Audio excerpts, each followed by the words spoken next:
พิธีเจริญพระพุทธมนต์สืบชะตาหลวงทักษิณานุปทานครบรอบ37ปี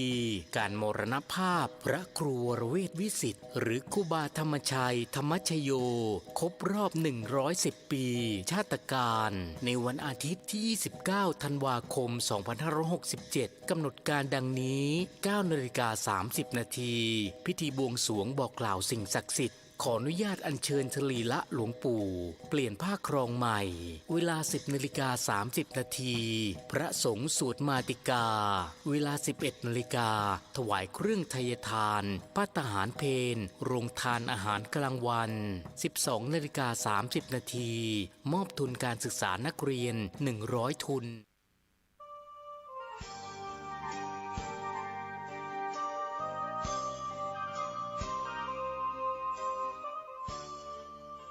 ข่าวสารเพื่อการประชาสัมพันธ์กำหนดการฟังเทศรายการรถด่วนขบวนพิเศษในฤดูกาลเข้าพรรษาประจำปีพุทธศักราช 2567 ดำเนินงานโดยคณะสงฆ์จังหวัดเชียงใหม่สภานักธรรมจังหวัดเชียงใหม่พุทธสมาคมจังหวัดเชียงใหม่ยุวพุทธิกสมาคมจังหวัดเชียงใหม่สภาวัฒนธรรมอำเภอเมืองเชียงใหม่มูลนิธิพุทธสมาคมชมรมอนุรักษ์วัฒนธรรมประเพณีท้องถิ่นเชียงใหม่ชมรมลูกเสือชาวบ้านจังหวัดเชียงใหม่ทสปชอำเภอเมืองเชียงใหม่จัดกิจกรรมประจำปีดำเนินงานโดยคณะกรรมการบริหารงานกลุ่มหนุ่มสาวจังหวัดเชียงใหม่รถด่วนขบวนที่ 12 พฤหัสบดีที่ 10 ตุลาคมเคลื่อนไปยังวัดศรีโสดาพระอารามหลวงตำบลสุเทพอำเภอเมืองเชียงใหม่จังหวัดเชียงใหม่ 20 นาฬิกาฟังพระธรรมเทศนา1 กันดำเนินงานโดยคณะสงฆ์จังหวัดเชียงใหม่องค์กรเครือข่ายชาวพุทธจังหวัดเชียงใหม่งานนี้ดำเนินงานโดยคณะกรรมการบริหารงานกลุ่มหนุ่มสาวจังหวัดเชียงใหม่ก็เชิญท่านผู้ที่สนใจจะได้เดินทางไปร่วมฟังเทศน์บำเพ็ญกุศลกับรายการรถด่วนขบวนพิเศษทั้ง3 ขบวนตั้งแต่ขบวนที่ 1 จนถึง 13 ได้บุญได้กุศลจากการฟังธรรมบำเพ็ญบุญบารมีในช่วงเทศกาลเข้าพรรษาและออกพรรษาได้บุญโดยทั่วหน้ากันสวัสดีครับ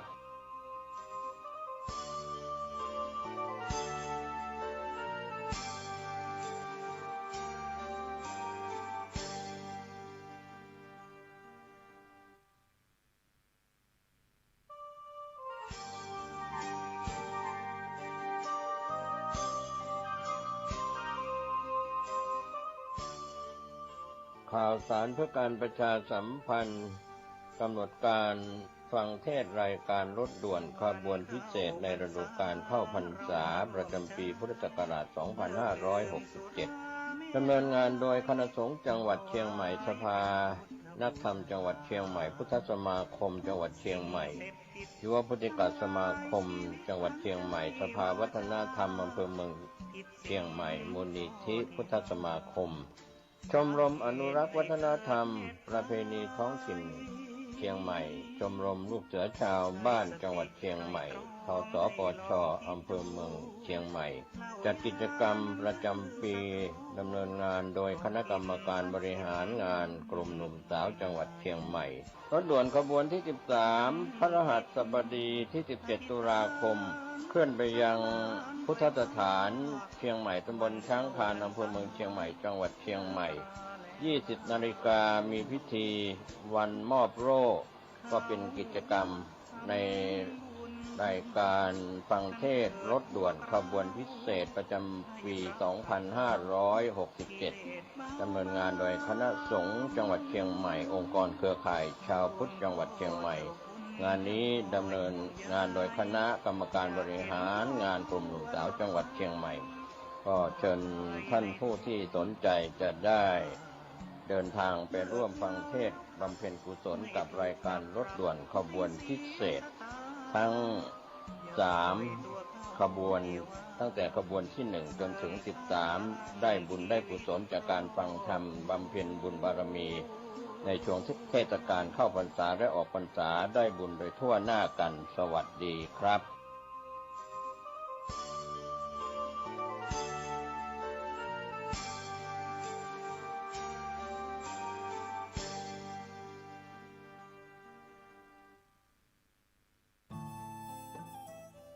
ท่านกำลังติดตามรับฟังสถานีวิทยุกระจายเสียงพระพุทธศาสนาแห่งชาติและสังคมคลื่นเพื่อการศึกษาพระพุทธศาสนาและวัฒนธรรมระบบ FM 104.5 เมกะเฮิรตซ์รายการต่อไปเป็นรายการคดีโลกคดีธรรม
เพื่อติดตามรับฟังรายการนี้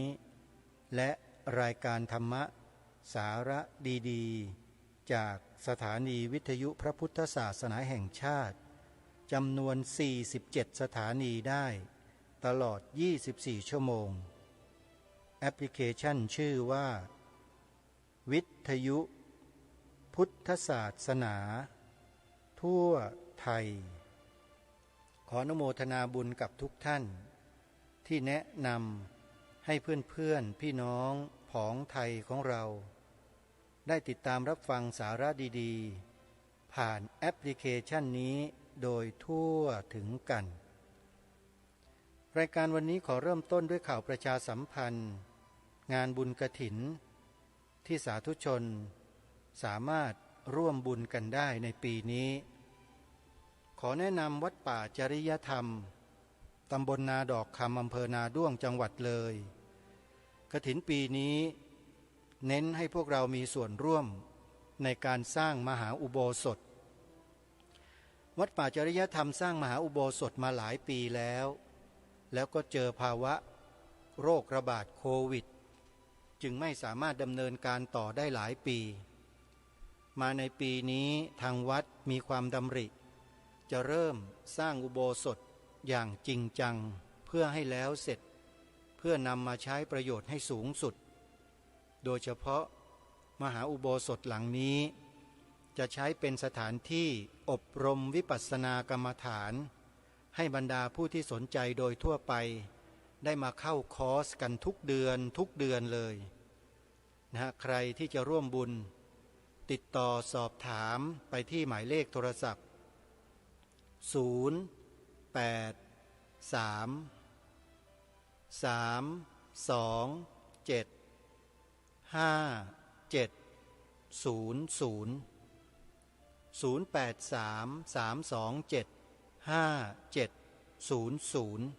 อนุโมทนาบุญทุกท่านอีกแห่งหนึ่งเป็นบุญกฐินเพื่อร่วมสร้างอุโบสถเช่นเดียวกันเป็นอุโบสถรูปทรงเจดีย์พุทธคยาอยู่ที่วัดหนองกายตำบลสันป่ายางอำเภอแม่แตงจังหวัดเชียงใหม่วัดหนองกายเช่นเดียวกันกับวัดป่าจริยธรรม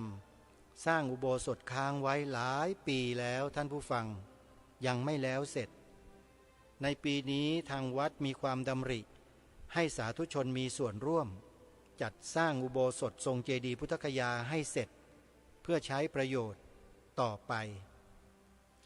รจะร่วมบุญกฐินวัดหนองกายปีนี้เพื่อร่วมสร้างอุโบสถทรงเจดีย์พุทธคยาโทรศัพท์ติดต่อที่หมายเลข0817656469หรือ0833893642วัดบ้านปลาคูนตำบลท่าหาดยาวอำเภอโพนทรายจังหวัด101วัดนี้มีอุโบสถหลังใหญ่สวยงามแต่ยังตกแต่งไม่แล้วเสร็จเป็นระยะเวลานานแล้วญาติโยมทางวัดจัดบุญกฐินแต่ละปีก็จะนำปัจจัยที่โยมได้ร่วมกันทำบุญหางกฐินนี่แหละมาบูรณะมาซ่อมแซมมาแต่งเติมทุกปีปีนี้ก็เช่นเดียวกันใครที่จะร่วมบุญกฐินวัดบ้านปลาคูนปีนี้โทรศัพท์สอบถามรายละเอียดที่หมายเลข0811839690วัดอารามมงคลตำบลยางตลาดอำเภอยางตลาดจังหวัดกาฬสินธุ์จัดงานบุญกฐินปีนี้เพื่อให้ทุกท่านมีส่วนร่วมในการบูรณะซ่อมแซมพื้นอุโบสถรอบอุโบสถเนื่องด้วยว่ามีน้ำท่วมเป็นประจำทุกปีทางวัดจึงมีดำริที่ให้สาธุชนมีส่วนร่วมกฐินปีนี้ใครที่จะร่วมบุญกับวัดอารามมงคลโทรศัพท์ที่0840344606หรือ0942813500วัดสามชุกอำเภอสามชุกจังหวัดสุพรรณบุรีปีนี้จัดงานถวายผ้ากฐินในวันที่9พฤศจิกายนแล้วก็มีการบวชเนกขัมมะต่อเนื่องไปจนถึงวันที่12พฤศจิกายนญาติโยมกฐินวัดสามชุกปีนี้ทางวัดเน้นสาธุชนร่วมบุญซื้อที่ดินถวายวัดเพื่อจัดทำเป็นสถานที่ปฏิบัติธรรมนะโยมนะใครที่จะร่วมบุญกับวัดสามชุกในงานบุญกฐินปีนี้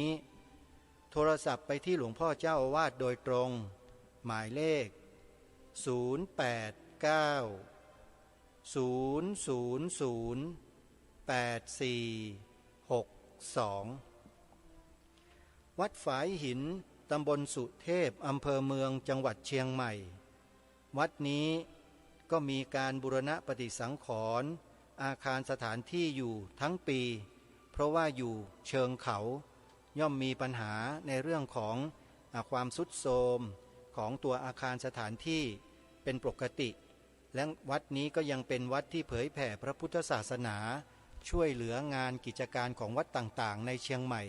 นะหลายต่อหลายวัดเลยทีเดียวโดยเฉพาะงานเผยแผ่พระพุทธศาสนากิจกรรมของวัดต่างๆวัดฝายหินนั้นจะเป็นสื่อให้กับวัดนั้นๆญาติโยมปีนี้บุญกฐินใครจะร่วมบุญกับทางวัดฝายหินโทรศัพท์สอบถามที่0879152924วัดศรีอุดมวงศ์ตำบลศรีสงครามอำเภอวังสะพุงจังหวัดเลยวัดนี้เจ้าอาวาสจัดกิจกรรมประจำแล้วก็นำพาญาติโยมสร้างคุณงามความดีไปทั่วสารทิศเมื่อเร็วๆนี้ก็เพิ่งจะพาญาติโยมทำบุญ9วัดเททองหล่อพระประธานจำลองบริเวณหน้าอุโบสถของวัดศรีอุดมวงศ์ใครจะร่วมบุญกฐินวัดศรีอุดมวงศ์ปีนี้จัดในวันที่2-3พฤศจิกายนนะโยมนะวัดศรีอุดมวงศ์จัดงานบุญกฐิน2-3พฤศจิกายนท่านใดจะร่วมบุญโทรศัพท์ไปที่0898404968อนุโมทนาบุญทุกท่าน สำหรับสวนป่าสามัคคีธรรมอาตมาภาพจะจัดงานเปิดป่าฟังธรรมในวันเสาร์ที่14ธันวาคมถึง15ธันวาคม1คืน1วันมีพระไปแสดงธรรมตลอดทั้งคืนของวันที่14ที่สวนป่าสามัคคีธรรมสวนป่าสามัคคีธรรมตั้งอยู่ที่บ้านสามัคคีหมู่5ตำบลบ้านผืออำเภอจอมพระจังหวัดสุรินทร์อาตมาภาพปลูกป่าไว้16ไร่แล้วก็กำลังทำแปลงเกษตรสาธิตพืชไร่สวนผสมอีกจำนวน10ไร่ญาติโยมที่จะร่วมสนับสนุนการเตรียมงานโยมการเตรียมงานเนี่ยต้องใช้งบประมาณพอสมควรเลยอย่างน้อยๆเนี่ยนะโยมนะการเตรียมอุปกรณ์เครื่องใช้ไม้สอยไม่ว่าจะเป็นระบบไฟฟ้าที่เราต้องหาเครื่องปั่นไฟมาต่อสายเดินสายติดตั้งระบบแสงสว่างระบบน้ำก็เช่นเดียวกันอาตมาภาพก็จะขุดบ่อน้ำ1บ่อยังหาเจ้าภาพไม่ได้เลยใครจะเป็นเจ้าภาพขุดบ่อน้ำนะโยมได้อานิสงส์เยอะนะใครเป็นเจ้าภาพบ่อน้ำเนี่ยนะใครสนใจก็ติดต่อมาที่อาตมาได้เลยท่านใดที่จะร่วมสนับสนุนการเตรียมงานเปิดป่าฟังธรรมที่สวนป่าสามัคคีธรรมของอาตมาภาพสามารถที่จะร่วมบุญได้โดยการโอนปัจจัยเข้ามาทางบัญชีธนาคารไทยพาณิชย์เลขบัญชี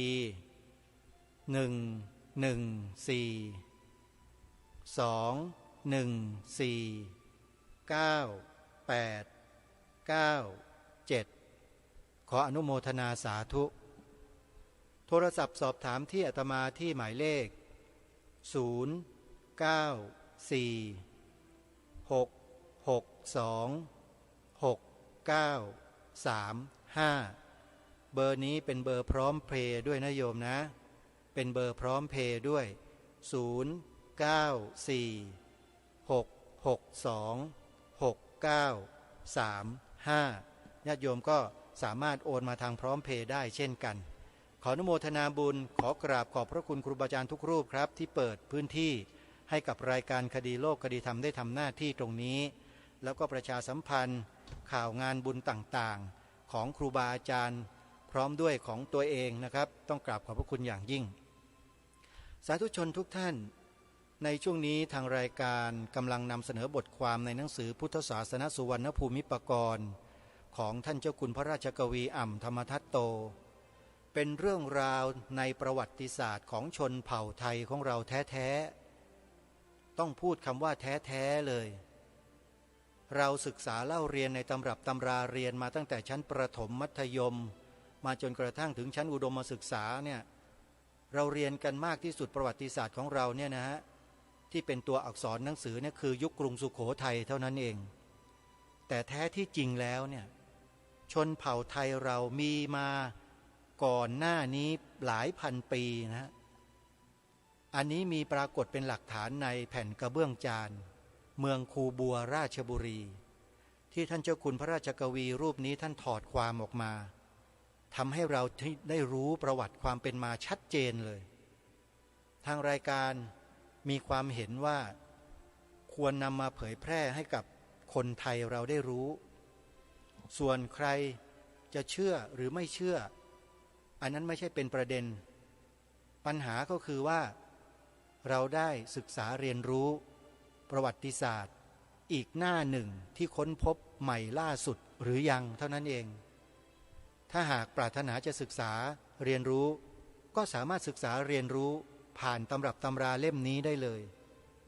ตำราที่มีชื่อว่าพุทธศาสนสุวรรณภูมิปกรณ์นี่เองชื่อหนังสือเล่มนี้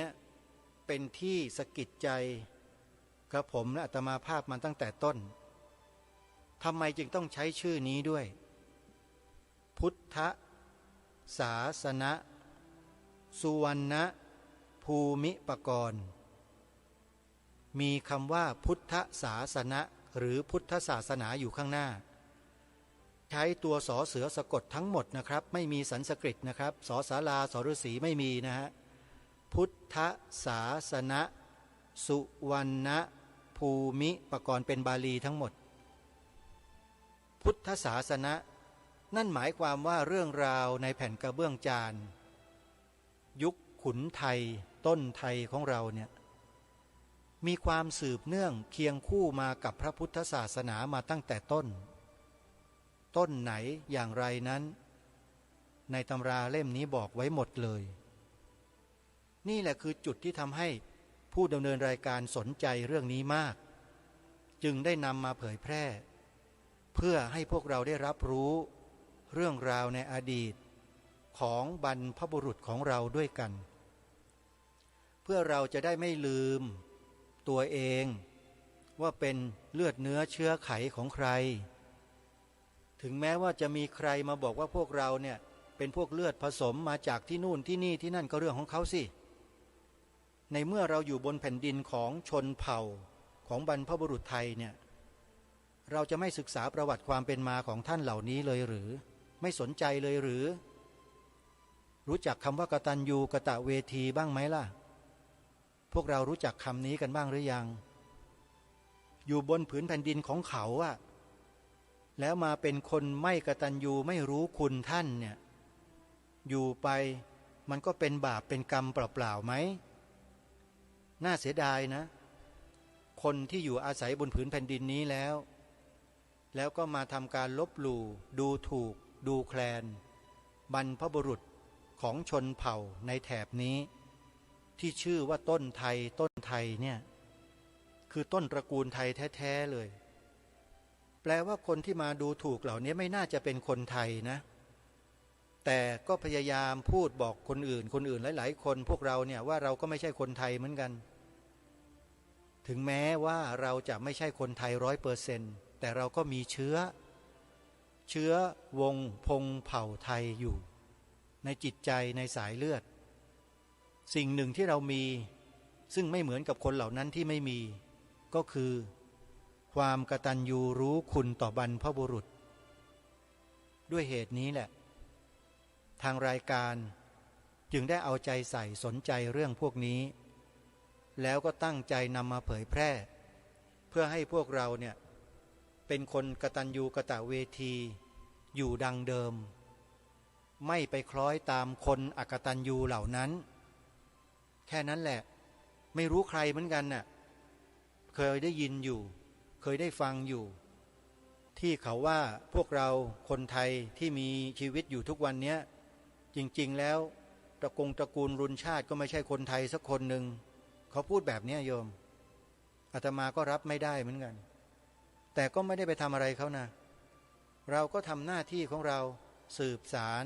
รักษาต่อยอดบรรพชนบรรพบุรุษของเราเช่นนี้เรื่อยไปเราก็ไม่ได้ไปสร้างความเดือดร้อนให้ใครนะฮะเราก็ทำในสิ่งที่เรียกว่าหน้าที่ของความเป็นลูกหลานคนไทยของเราสืบต่อไปนี่คือสิ่งที่ทางรายการย้ำแล้วย้ำอีกมาโดยตลอดว่าให้เราร่วมด้วยช่วยกันเป็นคนกตัญญูกตเวทีการศึกษาประวัติความเป็นมาของต้นตระกูลของเผ่าไทยของเราที่มีปรากฏอยู่ในหนังสือเล่มนี้เนี่ยเบื้องต้นของความแสดงออกถึงความกตัญญูกตเวทีคือความใส่ใจและสนใจแค่ใส่ใจและสนใจแค่นี้ก็ถือว่าเป็นการแสดงออกถึงความกตัญญูกตเวทีขึ้นมาแล้วนะแล้วยิ่งได้มาอ่านมาดูมาศึกษาค้นคว้าด้วยความตั้งใจเนี่ยแล้วก็ได้รู้เรื่องราวเหล่านี้ด้วยเนี่ยความกตัญญูความสำนึกในบุญคุณมันจะมีน้ำหนักจะมีเรี่ยวแรงมีพลังมากยิ่งขึ้นกว่าเดิมอีกอย่างผู้ดำเนินรายการเนี่ยท่านสาธุชนลองคิดดูเมื่อก่อนก็เป็นเหมือนกับพวกเราท่านทุกคนนั่นแหละไม่ได้รู้ไม่ได้สนใจไม่ได้อะไรเลยฮะได้หนังสือมาก็อ่านหน้าปกหนังสือแล้วก็วางไว้ไม่ได้สนใจหรอกผ่านมา4 ปี5 ปีมั้งไปหยิบดูอีกครั้งหนึ่งเปิดเข้าไปข้างในเห็นรูปพระพุทธรูปเห็นภาพต่างๆอะไรต่างๆถ้ำเขางูอะไรต่างๆอ่านข้อความที่บันทึกไว้น่าสนใจนี่จริงหรือ จะเป็นไปได้หรือยังไงประวัติความเป็นไทยเราศึกษาเขาแค่สุโขทัยเท่านั้นเองเนี่ยแล้วจะมีเรื่อง6,000 7,000 8,000 ปีก็คือตั้งข้อสงสัยขึ้นก่อนพอสงสัยก็เปิดดูคร่าวๆพลิกไปหน้านั้นพลิกไปหน้านี้อ่านคร่าวๆอ่านไปเจอบทความเจอข้อความบางอย่างที่มันสะดุดใจสะกิดใจขึ้นมาทีนี้แหละเริ่มสนใจมากยิ่งขึ้นแล้วสิหาเวลาหาสถานที่สงบ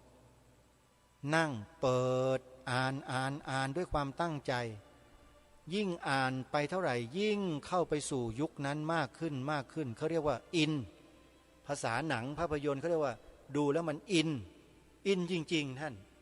ดูแล้วเหมือนกับมีชีวิตอยู่ในยุคนั้นเลยแล้วมันเกิดความภาคภูมิใจตามมาเรามีรากนี่หว่า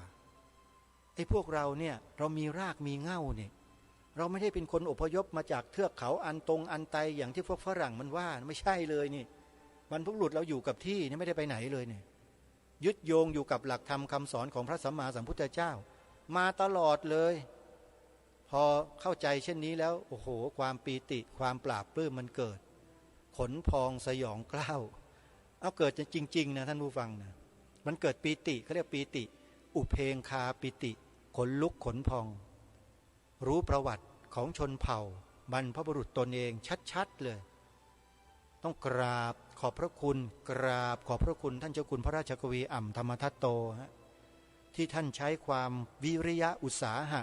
ความเพียรอันเลิศถอดความสิ่งเหล่านี้ออกมาให้เราเป็นภาษาที่เราอ่านได้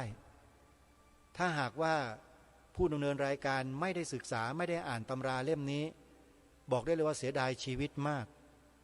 เกิดมาอยู่คู่กับสิ่งนี้มีสิ่งนี้อยู่แล้วแต่ไม่รู้เรื่องรู้ราวอะไรเลยน่าเสียดายชีวิตมากอันนี้ส่วนตัวนะทุกท่านคิดยังไงไม่ทราบแต่สำหรับผู้ดำเนินรายการแล้วบอกว่าเสียดายชีวิตมากถ้าไม่ได้ศึกษาตำรับตำราเล่มนี้พอได้ศึกษาได้อ่านได้ดูแล้วก็นึกถึงพี่น้องคนไทยเราที่มีหัวจิตหัวใจเดียวกันเนี่ยที่มีความจงรักภักดีมีความซื่อสัตย์สุจริตตรงไปตรงมาต่อชาติบ้านเมืองต่อพระพุทธศาสนาต่อสถาบันพระมหากษัตริย์ของเราเนี่ยอดระลึกนึกถึงท่านเหล่านี้ไม่ได้เลยปรารถนาจะให้พวกท่านทั้งหลายเนี่ยได้มาศึกษาเรียนรู้ด้วยกันไม่รู้จะทำยังไงมีรายการวิทยุนี่ก็อ่านออกอากาศไปเลยนะคนเหล่านั้นหรือท่านเหล่านั้นก็จะได้ฟังไปด้วยเหมือนกับท่านผู้ฟังที่กำลังฟังอยู่ตอนนี้แหละแต่ถ้าใครต้องการจะหนังสือรับหนังสือเป็นรูปเล่มนะไปวัดโสมนัสโยมไปติดต่อที่วัดโสมนัส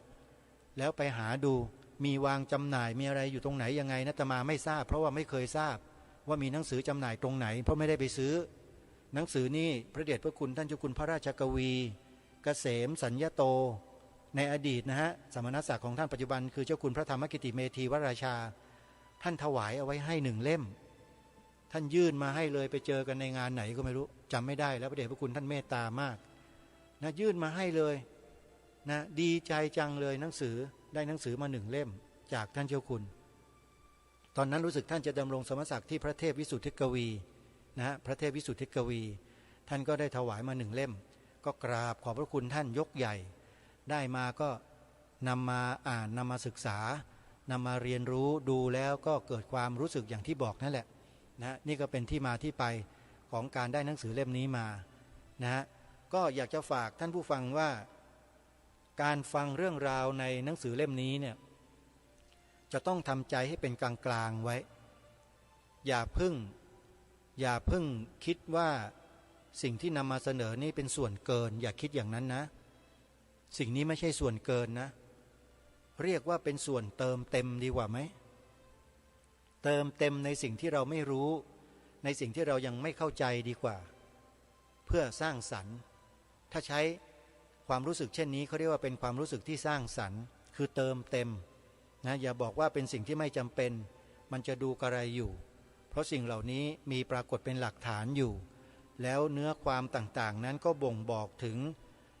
อะไรต่อมิอะไรในสมัยโบราณในสมัยอดีตได้อย่างชัดเจนมากแล้วก็มีหลักฐานยืนยันที่สืบสารเป็นประเพณีดั้งเดิมมาแต่โบราณมันจนถึงพวกเรานี้เราก็รู้กันอยู่ว่ามีจริงๆแล้วก็เชื่อมโยงกันได้อย่างชัดเจนเลยนะเพราะฉะนั้นเราใช้คำว่า เรามาเติมเต็มกันดีกว่านะเพราะนั้นวันนี้เดี๋ยวเรามาว่ากันต่อเวลาก็ล่วงเลยมาพอสมควรแล้วเมื่อวานนี้ได้อ่านมาถึงหน้าที่5นะในเนื้อความเนี่ยจะมีหน้า2 3 4แล้วก็มาที่5วรรคที่2ขออภัยย่อหน้าที่2เรามาต่อกันเลยนะฮะเรากำลังพูดถึงกำลังศึกษาถึงเรื่องของคำว่าราชบุรีที่มาที่ไปต่างๆเราก็ทราบมาแล้วว่ามีการเปลี่ยนแปลงมาถึง9ครั้งนะราชบุรีเนี่ยจนกระทั่งมาเป็นราชบุรีในปัจจุบันทีนี้มาดูย่อหน้าต่อไปท่านบอกว่าราชพลีราชบุรี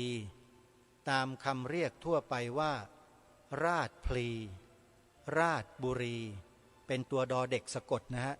ราชพลีราชบุรีเฉพาะราชพลีก็ชื่อผาเมืองราชหรือฟ้าเมืองราชได้และเป็นชื่อว่าลัดพลีเช่นมีราชทินานามบรรดาศักดิ์ว่าลัดพลีธรรมประคันที่ราชบุรีมีคลองลัดราชบุรีเดิมเรียกว่าคลองลัดพลีและชื่อลัดพลีนี้ชาวจีนเขาออกว่าลักผีและออกเสียงตามที่ไทยที่มักออกเสียงตัวกอไก่สะกดว่ากะเช่นนกยางออกเสียงว่านกกะยางลักเพศออกเสียงว่าลักกะเพศชุกชีออกเสียงว่าชุกกะชีสักหน่อยออกเสียงว่า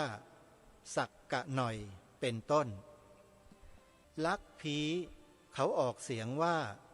ลักกะผีและลักกักผีอันแปลว่าเมืองคน6เล็บในหนังสือเรื่องพระราชมัยตรีในระหว่างกรุงสยามกับกรุงจีนซึ่งพระเจนจีนอักษรในวงเล็บสุดใจแปลระบุชื่อราชพลีไว้ว่าลกปีสำหรับคำชื่อว่าพริพพลีราชพลีลักผีมอนออกเสียงเปรเปรโนกพริพพลีน้อยคือเพชรพลีเพชรบุรีเปรเปรโดดพลิพพลีใหญ่คือราชพลีราชบุรีนี่ก็เป็นการใช้คำในการเรียกชื่อเมืองต่างๆที่ออกเสียงนะมาคล้ายๆคลึงกันทีนี้ย่อหน้าต่อไปเรามาดูกันนะว่าท่านได้กล่าวถึงสิ่งใดอย่างไรลักผีจีนเขาเขียนให้ดูลายสื่อจีนอย่างนี้แล้วก็เป็นตัวอักษรภาษาจีนแล้วก็อ่านว่าลักผีผีมีความหมายความว่าเมืองลักนี้เฉพาะลายสื่อไม่ใช่6แต่ลายนี้หมายความว่าคนเก่งคนกล้าและตรงกับคำว่านักนอหนูไม่ใช่กาดกอไก่ได้เพราะเสียงจีนเขาออกลอลิงนอหนูแทนกันได้เช่นไหหลำหนำล่างชังกังว่าน่างชังกังหรือน่านคือแม่น้ำใต้เมื่อลักออกเสียงว่านักจะตรงกับคำชื่อไทยหลายชื่อทั้งเลวและดีเช่นนักเลงนักรบนักเรียนนักปราชญ์และตรงกับคำว่านายหรือพระนายก็ได้ย่อหน้านี้ก็กล่าวถึงคำว่าลักสามารถที่จะแปลงเป็นนอหนูอ่านว่านักก็ได้แล้วก็กลายมาเป็นคำนำหน้าชื่อของบุคคลทั้งดีและเลวอย่างที่กล่าวมานะฮะในย่อหน้าต่อมาท่านบอกว่าและลักที่ออกเสียงว่าลักกะและลักกัก6เล็บนั้นจีนเขาเล่าว่า เป็นชื่อที่ขนานให้แก่พวกไทยลัวหรือหลอล้อละวะละโวละวูละฮูฮูฮ่อและเสียงวอนี้คือวอแหวนนะฮะจีนเขาออกพอพานฮอนกฮูกเช่นภูไทยฮูหยินคือผู้หญิงและพันธุ์ไทยเผ่านี้มีสัญลักษณ์ตอนเกิดต้องมีปานสีฟ้าแก่ที่ก้นตลอดพอโตขึ้นก็หายพอโตเล็บนิ้วก้อยเท้าขวามีรอยขึ้นตามยาวปลายเล็บที่เลยเนื้อออกมาแตกปลายจึงเป็นสองเล็บเมื่อนับรวมเข้าจึงเป็น6 เล็บและเล็บมือมักขึ้นสีแดงฉะนี้เมื่อเขาคิดลายสือชื่อราชพลีจึงใช้สัญลักษณ์ในชื่อเมืองนักรบและรู้จักเชื้อชาติพันธุ์ไทยละวะหรือล้อหลอเขียนอย่างนี้ก็เป็นอักษรภาษาจีนนะฮะและตัวนี้มีอักษรตัวประกอบกันก็เป็นอักษรภาษาจีนเหมือนกันสีกับอุยหรือยุ้ยคุณธรรม4 ประการท่านลิขิตหุนตระกูลอธิบายว่า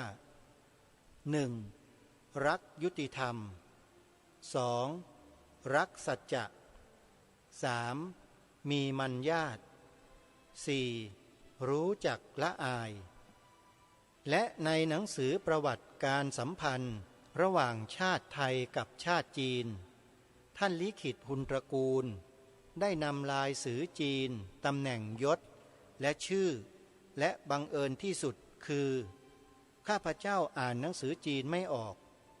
ถึงกระนั้นมองลายเส้นก็พอดูความหมายออกได้และตัวหนังสือจีนนี้มีในสมัยพระเจ้าทวนหยกในวงเล็บดูชื่อก็ไทยสมัยก่อนพระพุทธศักราช 1618 ปีชื่อไทยไทยตัวขวาจะเห็นรูปคนขี่ช้างตรงคอช้างเป็นคนถือขอช้างตั้งขึ้นมีกลางเป็นรูปร่มหลังรูปคนท้าย3 ตุงไทยตุงหรือตรงหรือกรุงจะเห็นเป็นคนถือดาบ2 มือ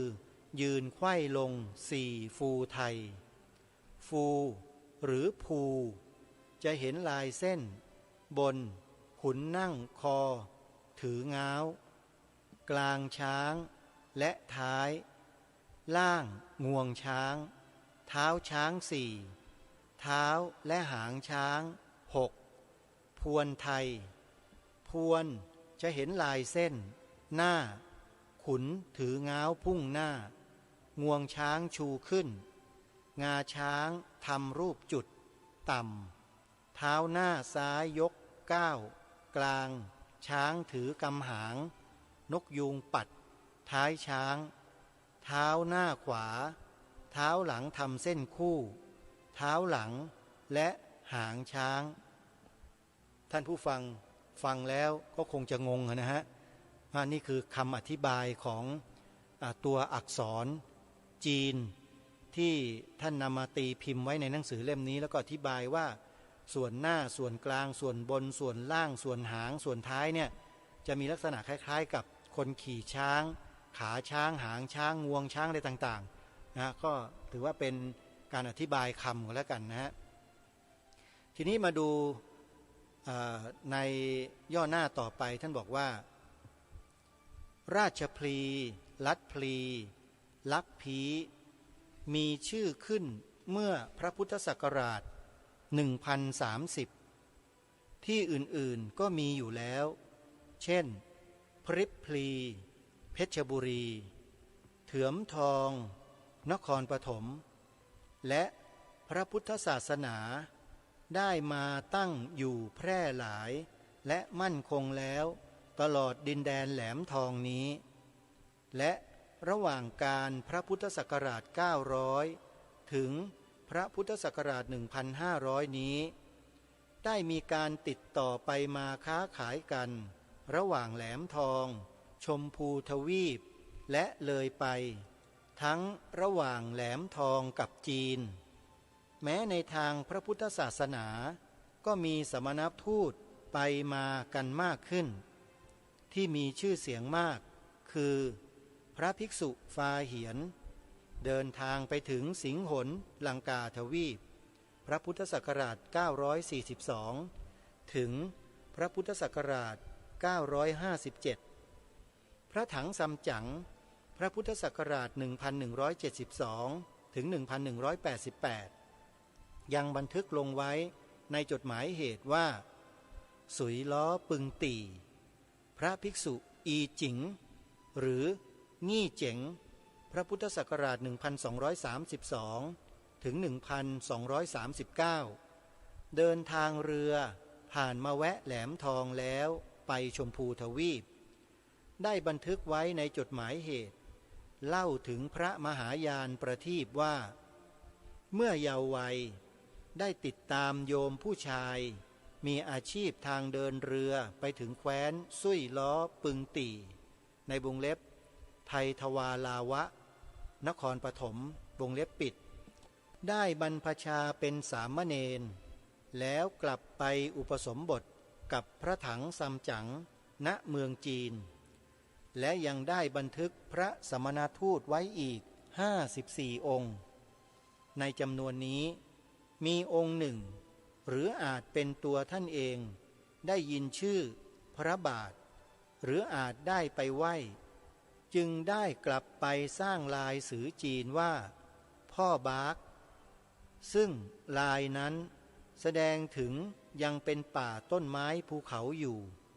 ซึ่งยืนยันสมัยก่อนการก่อสร้างและยังใช้ลายสือชื่อแหลมทองนี้ว่าซุยล้อปึงตี่ระบุถึงชื่อคนล้อหรือละวะลัวในย่อหน้านี้ก็จบแต่เพียงเท่านี้ท่านผู้ฟังก็กล่าวถึงเมืองเถือมทองหรือนครปฐมเข้ามาใกล้แล้วนะฮะเข้ามาใกล้แล้วทีนี้มาดูในย่อหน้าต่อไปท่านบอกว่าณนครปฐมพระพุทธศักราช1112ถึง1122ขุนฟ้าเมืองไทยได้สร้างเมืองกรุงสำเร็จตั้งชื่อว่าไทยทวาลาวะบันทึกว่าเป็นที่อยู่ของไทยมอญลาวคำชื่อไทยว่าไทยทวาและไทยละวะหรือไทยท่าวะซึ่งจีนเขารู้จักว่าล้อนั้นเมื่อฟังเสียงคนไทยกล่าวให้ฟังเขาอาจได้ยินอย่างเดียวกันเพราะออกเสียงใกล้เคียงกันมากเมื่อเป็นเช่นนี้พระงี่เจ๋งจึงจดรวมเข้าด้วยกันใช้ตัวหนังสือตัวเดียวกันว่าล้อครั้งที่7นี้ย้ายมาจากคูบัวซึ่งเป็นชื่อสุวรรณภูมิเมืองทองเป็นการย้ายครั้งที่6ซึ่งขุนทองจอมฟ้าได้ขุดคูรอบและยาวทะลุลงไปถึงบ้านหัวดอนหรือดอนตะโนดริมอู่ตะเภาติดแม่น้ำอ้อมเดิมนั้นขุนทองจอมฟ้าจารึกไว้ว่าปีโล1190กระทำอยู่5ปีถึงปี1195คือพระพุทธศักราช1ถึงพระพุทธศักราช5ตั้งณที่เดิมอันมีชื่อว่าหนองยาวริมวัดปุณณารามเดิมหรือหนองวัดปัจจุบันคือบริเวณติดและใต้สถานีคูบัวปัจจุบันและยังดำรงชื่อสุวรรณภูมิเมืองทองเดิมนั้นและดำรงอยู่นานถึง 1,030 ปีขุนอินไสเรนย้ายลงไปใต้ขุนหารบุญไทย ได้ย้ายมาสร้างเมืองหน้าเขางูให้ชื่อว่าราชพลีคู่พริบพลีสุวรรณภูมิมีสถานที่ตั้งเมืองและดำรงอยู่นานมานั้นแต่ก่อนก็เป็นที่มาไปของพระอรหันต์ทั้งหลายแม้เมื่อพระผู้มีพระภาคพุทธเจ้าพร้อมกับพระอรหันต์สงฆ์500มาก็เป็นที่รับและเป็นที่ประทับแรมคืนกับประทับพระฉายในถ้ำเขางูพระมหาปุณณเถระได้สลักเป็นพระพุทธฉายและจารึกชื่อไว้ด้วยพระพุทธศักราช235พระเถระปัญจวัคมีพระโสนเถระเป็นต้นได้มาประดิษฐานพระพุทธศาสนาได้สร้างวัดมีนิมิตสีมาพระพุทธศักราช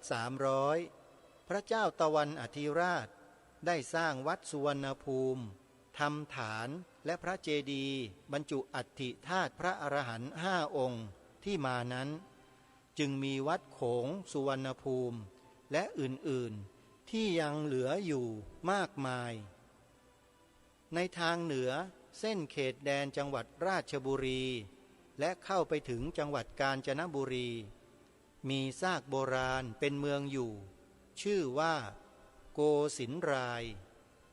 ซึ่งใกล้กับชื่อว่ากุสินาราอันเป็นเมืองเสด็จดับขันธปรินิพพานทั้งมีพระแท่นดงรังซึ่งสมมุติเป็นพระแท่นปรินิพพานนั้นก็ยิ่งใกล้เคียงมากกับมีวัดชื่อโกสินารายด้วยก็สมคล้องมากเมืองโกสินารายจึงเป็นของพราหมณ์ชาวชมพูทวีปครั้นพบพระพุทธรูปและรูปขุนชายขุนหญิงแล้วพิจารณาดูหน้าและท่าทางไม่บอกว่าเป็นศิลปะอินเดียเป็นศิลปะและส่วนสัตว์ของคนไทยจึงแน่ใจว่าเป็นชื่อและเป็นเมืองคนไทยสมัยที่ยังมีชื่อว่าละวะจึงมีถ้ำละวะท่าผาชื่อว่าโกสินรายถ้าแยกออกว่าโกสินรายโกคือกรุ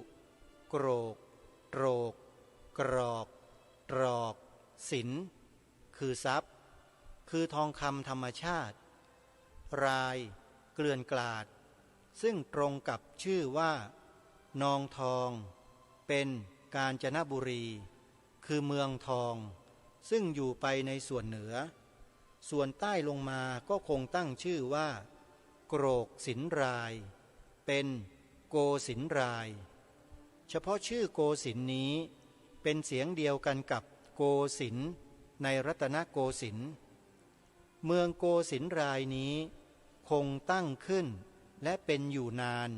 จึงมีรากฐานเมืองคูสระน้ำและวัดเช่นวัดดงศักดิ์วัดโกสินทร์ครั้นต่อมาเพื่อให้ใกล้กับกรุงกุสินาราจึงเรียกว่าโกสินรายอันไหนจะจริงก็ตามแต่รากฐานของเมืองวัดสะโกสินรายมีอยู่แล้วและนี่ก็เป็นบทความในวันนี้จบที่หน้า6นะโยมนะหน้า6ของข้อความส่วนในก็คงจะยุติไว้แต่เพียงเท่านี้ก่อนเวลาใกล้จะหมดท่านผู้ฟังก็สรุปสั้นๆก็คือว่าในวันนี้เนี่ยเราก็ได้มาเรียนรู้ถึงคำว่าราชบุรีราชพลีพริบพลีแล้วก็คำอื่นๆจนกระทั่งมาถึงคำว่าโกสินรายนะในที่นี้ทางหนังสือหรือบทความตรงนี้ได้บอกถึงว่าชื่อคล้ายๆกับกุสินารายนะฮะส่วนรายละเอียดต่อเนื่องจากนี้ไปจะเป็นอย่างไรนั้นเดี๋ยววันต่อไปเรามาฟังพร้อมๆกันก็ถือว่าเป็นการศึกษาเรื่องชื่อเรื่องศัพท์เรื่องแสงให้รู้จักก่อนว่ามีกำเนิดเกิดในถิ่นเมื่อใดอย่างไรตรงไหนให้เราทราบตรงนี้กันซะก่อนแล้วเดี๋ยววันต่อๆไปบทความต่อเนื่อง จากตรงนี้ไปเนี่ยก็คงจะมีการอธิบายขยายความให้เราเห็นภาพได้ชัดเจนยิ่งขึ้นนี่คือการศึกษาประวัติความเป็นมาเราจะต้องเข้าใจถึงเรื่องศัพท์เรื่องแสงด้วยไม่เช่นนั้นแล้วเราก็จะไม่เข้าใจเลยถึงศัพท์ต่างๆว่ามีที่มาที่ไปอย่างไรวันนี้ที่เราได้อันหนึ่งก็คือว่าท่านเจ้าคุณได้กล่าวถึงพระพุทธศาสนาซึ่งมีมาอยู่ในแถบแผ่นดินแหลมทองหรือเมืองทองนี้โดยตลอดเลยเรียกว่าในพื้นที่แหลมทองทั้งหมดเลยท่านผู้ฟังเกลื่อนกล่นไปด้วยหลักธรรมคำสอนของพระสัมมาสัมพุทธเจ้ามาช้านานแล้วบอกได้เลยว่ามีมาตั้งแต่ครั้งสมัยพุทธกาลแล้วก็มาเจริญรุ่งเรืองเป็นหลักเป็นแหล่งมีตัวหนังสืออักษรขึ้นในสมัยของพระเจ้าอโศกมหาราชที่พระโสนพระอุตระพระเถระทั้ง5องค์ซึ่งเป็นพระอรหันต์เนี่ยได้นำพระไตรปิฎกที่ทำการสังคายนาแล้วครั้งที่3ที่ชมพูทวีปเนี่ยมาเผยแพร่ถ่ายทอดแล้วก็มาปักหลักลงไว้อย่างมั่นคงบนผืนแผ่นดินสุวรรณภูมิของเรานี้นี่ถือว่าเป็นความมั่นคงที่เริ่มต้นมาตั้งแต่ครั้งสุวรรณภูมิเลยศาสนาพุทธจึงไม่มีการเปลี่ยนไปเป็นอย่างอื่นเลยบนผืนแผ่นดินนี้และผู้นำบนผืนแผ่นดินหรือแว่นแคว้นแห่งนี้ทั้งหมดนับถือพระพุทธศาสนาทั้งสิ้นใครก็ตามที่มาแสดงหรือว่ามากล่าวเบี่ยงเบนไปจากนี้ท่านสาธุชนให้สังเกตคนเหล่านี้ให้ดีติดตามให้ดีอย่าเพิ่งหลงเชื่ออะไรแต่ให้ติดตามดูว่าเขาจะสร้างแนวความคิดอะไรๆของเขานั้นมาทับถมของบรรพบุรุษของเราที่มีมาแต่ดั้งเดิมหรือไม่ศึกษาเรียนรู้แล้วต้องช่วยกันระมัดระวังและป้องกันกันด้วยท่านผู้ฟังฝากไว้นะฮะสำหรับวันนี้เวลาของรายการหมดท่านผู้ฟังไว้พบกับรายการได้ใหม่ในวันต่อไปขอความสุขความสวัสดีในธรรมแห่งองค์สมเด็จพระบรมศาสดาสัมมาสัมพุทธเจ้าจงปรากฏเกิดมีขึ้นในจิตใจของท่านผู้ฟังทุกท่านทุกคนเทินขอเจริญพรกล้าคิดก็ต้องกล้าทำอย่ากลัวถ้าทำความดีเร่งศึกษาปัญหาให้ทันท่วงทีเมืองไทยจะพัฒนากว่านี้รายการดีๆคดีโลกคดีธรรมขอรำพันบรรยายความคิดเครื่องหมายแห่งสีทั้ง3งามถนัดขาวคือบริสุทธิ์สีสวัสดิ์หมายพระไตรรัตน์และธรรมะคุมจิตไทยแดงคือโลหิตเราใสซึ่งยอมสละได้เพื่อรักษาชาติศาสนาน้ำเงินคือสีโสภาอันจอมประชาถ้าโปรดเป็นของส่วนองค์จัดริ้วเข้าเป็นไตรรงค์จึงเป็นสีธงที่รักแห่งเราชาวไทยทหารอวตารนำไปยงยุทธวิชัยวิชิตก็ชูเกียรติสยาม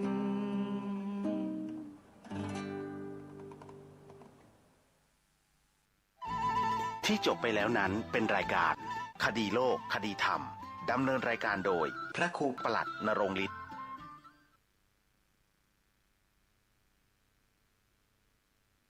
กฐินทานคือสังฆทานบุญทาน